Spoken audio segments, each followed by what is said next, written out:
Assalamualaikum warahmatullahi wabarakatuh.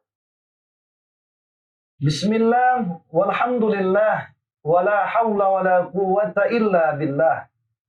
Allahumma salli wa sallim wa barik ala sayyidina wa maulana Muhammad ibn Abdillah wa ala alihi wa ashabihi wa man tabi'ahu ila yaumil qiyamah. Amma ba'du. Sahabat-sahabatku yang menyaksikan mata air dakwah dimanapun engkau berada, moga kita semua dalam lindungan dan rahmat dari Allah Subhanahu wa Ta'ala. Sahabat-sahabatku yang dirahmati Allah Subhanahu wa Ta'ala, sudah menjadi adat dan kebiasaan bagi kita ketika datang tamu yang teramat istimewa, maka tuan rumah akan mempersiapkan segalanya dan membuat tamu itu betah datang kepadanya. Segala apapun diberikan kepada tamu agar tamu yang datang tidak kecewa. Dengan bergilirnya masa, berganti waktu, ternyata beberapa hari lagi kita akan masuk ke dalam bulan mulia. Tamu itu bernama Ramadan. Sudah sepantasnya kita sebagai hamba Allah Subhanahu wa Ta'ala untuk bergembira menyambut datangnya tamu mulia bernama Ramadan. Jangankan manusia, ternyata alam semesta pun bergembira dengan hadirnya Ramadan. Hal ini tertuang di dalam kitab Tanqihul Qaulul Hadits, syarah dari kitab Lubabul Hadits, karangan Syekh Nawawi bin Umar Al-Bantani. Di halaman 23 dimaktubkan satu sabda Rasulullah sallallahu alaihi wasallam. "Lau adzinallahu lis-samawati wal ardh an tatakallama." Kalau seandainya Allah Ta'ala izin kepada langit dan bumi untuk mereka dapat berkata-kata, laqalata, maka langit dan bumi akan mengatakan, busra, bergembiralah, liman shoma Ramadana bil jannah, bagi siapa yang berpuasa di bulan Ramadan dengan hadiah surga dari Allah Subhanahu wa Ta'ala. Saudara-saudariku yang dirahmati Allah Subhanahu wa Ta'ala, kita harus mengadakan persiapan agar tamu yang datang tidak kecewa.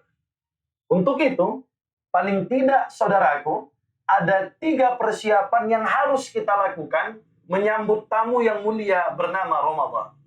Yang pertama adalah persiapan fisik. Karena ternyata di dalam bulan Ramadan kita dipaksa dan disuruh beribadah. Mulai dari terbitnya fajar sampai tenggelam matahari, kita diwajibkan untuk berpuasa. Yang secara tidak langsung ini menguras tenaga dan fisik kita. Untuk itu, 1 bulan sebelum datang Ramadan, tepatnya di bulan Sya'ban, Rasulullah Shallallahu Alaihi Wasallam senantiasa berpuasa. Hal ini bukan saja menjadi sunnah belaka, melainkan ini menjadi satu riyadhah, latihan untuk menguatkan fisik, agar fisik kita tidak terkejut ketika dipaksa berhenti untuk tidak makan dan minum ketika di bulan Ramadan. Bayangkan saudaraku yang dirahmati Allah Ta'ala dimanapun engkau berada. 11 bulan di luar bulan Ramadan dalam setahun, kita selalu makan 24 jam non-stop tanpa henti. Mulai dari bangun tidur sampai tidur lagi. Mulut selalu mengunyah dan usus selalu menggiling. Pulang subuh, minum teh manis, makan roti. Masuk jam 7:30, kena lontong sama bakwan. Jam 9 pagi, tambah lagi nasi gurih pakai telur dadar. Begitu mohon maaf partai mak-mak belanja di siang hari, pulang dia dari pajak, dia siangi ikan, dia rajang-rajang sayur, dia buka kulkas nampak tempe goreng, tempe giling lagi tempe. Begitu azan zuhur berkumandang di masjid dekat rumahnya, selesai si emak tadi masak, usai dia masak, mandi bersih-bersih dan sholat zuhur. Habis sholat zuhur, lantas mohon maaf, makan lagi. Selesai makan berangkat pengajian. Maka diadakan pengajian, disampaikan ceramah, selesai mengaji, dihidangkan lagi makanan dan takjil oleh ahli bait. Makan lagi, mulut mengunyah lagi. Karena mohon maaf, Jemaah pengajian yang hadir sedikit gara-gara wabah virus corona, mau nggak mau ahli bait membontotkan lagi bontot untuk si ibu, si emak tadi berangkat ke rumah pulang. Ditunggu-tunggu suami, ditunggu-tunggu anak, tak kunjung juga tiba dan hadir. Akhirnya bontot yang diberikan ahli bait tadi dikunyah lagi.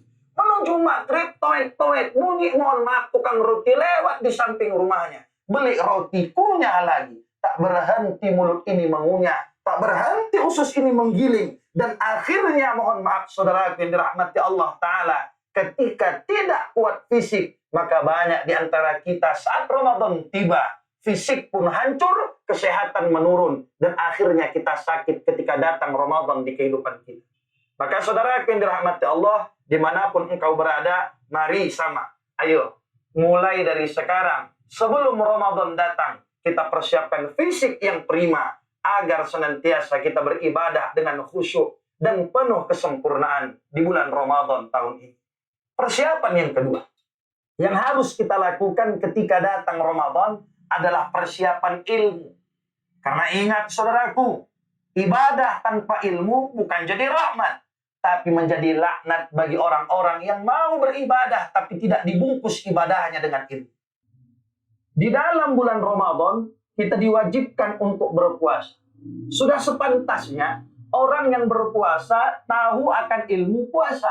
Baik itu syarat wajib, syarat sahnya, rukun, sunnah, ataupun hal-hal yang dapat membatalkan puasa. Contoh, ada satu sabda Rasulullah SAW bunyinya begini. Man nasiya sha'iman. Siapa yang lupa bahwasanya dia berpuasa, maka dia makan dan dia minum karena lupanya. Maka Rasulullah SAW katakan, falyutimma shaumahu. Hendak dia sempurnakan puasanya. Maknanya, kalau dia makan karena lupanya, dia minum karena lupanya, maka puasanya tetap sah. Ini wajib dipahami orang yang berilmu. Maknanya kalau orang yang berilmu, siang hari dia bangun dari tidurnya, lantas dia makan, dia buka periuk dan dia makan dengan semangat. Ada kawan yang mengingatkan, kawan, kau kan puasa, ini bulan Ramadan. Akhirnya mohon maaf karena dia punya ilmu, makanan sisa di mulutnya dia buang, dia berkumur-kumur untuk melunturkan segala sisa makanan yang ada di mulutnya, sehingga dia melanjutkan puasanya. Tapi kalau orang yang tak berilmu, ketika asik dia makan, dan diingatkan, kawan, ini kan bulan Ramadan, apakah kau tidak berpuasa? Lantas dibilang, aku lupa. Tapi masih ada sisa makanan di mulutnya. Dia telan dengan dalil sayang dibuang. Na'udzubillahi min dzalik. Ini nampaklah orang yang berpuasa, tapi tidak ada muatan ilmu dalam puasanya. Untuk itu saudara-saudariku dimanapun engkau berada, ayo mari sama. Baca buku, baca kitab, tanya ulama, tanya ustadz yang bisa tempat kita bertanya. Bagaimana ilmu untuk memperoleh kesempurnaan dalam ibadah Ramadan kita di tahun ini. Yang terakhir, yang ketiga, persiapan yang harus kita lakukan menyambut tamu yang mulia ini adalah persiapan harta. Puasa tak butuh biaya. Tarawih tak disuruh mengeluarkan dana. Akan tetapi saudara-saudariku yang dirahmati Allah Subhanahu wa Ta'ala, kalau seandainya kau berpuasa, kau hanya sahur sendiri, maka kau mendapatkan pahala pribadi. Tapi orang beriman yang paling baik, dia sahur tak sendiri, tapi kepada tetangga dia peduli. Dia berikan makan sahur selagi hangat kepada tetangga kanan dan kiri. Begitu berbuka puasa, dia tidak hanya berbuka dengan sanak famili dan saudara saja, tapi tetangga kiri kanan dia beri juga. Akhirnya pahala melimpah ruah Allah Ta'ala berikan kepadanya. Maka saudara yang dirahmati Allah Ta'ala, ketika kau punya harta, maka sisihkan sedikit hartamu untuk bersedekah sebagai bentuk ibadah di bulan Ramadan, agar tamu yang mulia itu datang senantiasa senang dan bergembira ketika kita masuk di dalamnya. Moga kiranya kemuliaan Ramadan Allah Ta'ala cucurkan kemuliaan itu dalam kehidupan kita, dan selamat bagi kita semua menyambut bulan Ramadan tamu yang mulia. Marhaban ya Ramadan. Wallahu a'lam bishawab. Assalamualaikum warahmatullahi wabarakatuh. Dalam hadis muttafaqun alaih menyatakan bahwasanya man shama Ramadan